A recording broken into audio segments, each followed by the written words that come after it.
ஒரு அழகான காட்டில் ஒரு பெரிய யானை ஒன்று மகிழ்ச்சியாக வாழ்ந்து வந்தது.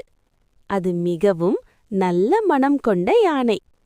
அதே காட்டில் ஒரு சின்ன சிட்டுக்குருவி குடும்பமும் இருந்தது.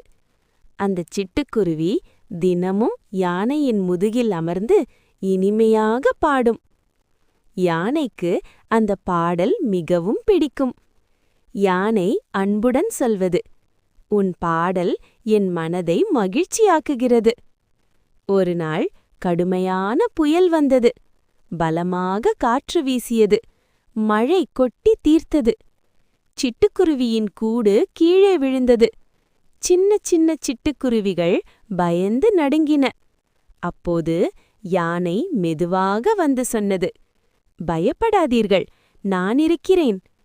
யானை தன் பெரிய காதுகளை குடை போல விரித்து சிட்டுக்குருவி குடும்பத்தை பாதுகாத்தது.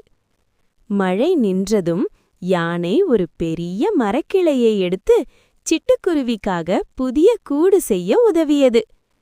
சிட்டுக்குருவி மகிழ்ச்சியுடன் சொன்னது, "நீ பெரியவனாக இருந்தாலும் உன் இதயம் இன்னும் பெரியது." யானை சிரித்துக்கொண்டு சொன்னது, "நீ சின்னவனாக இருந்தாலும் உன் நட்பு மிகவும் மதிப்பானது." அந்த நாள் முதல் யானையும் சிட்டுக்குருவியும் நல்ல நண்பர்களாக மகிழ்ச்சியாக வாழ்ந்தனர்.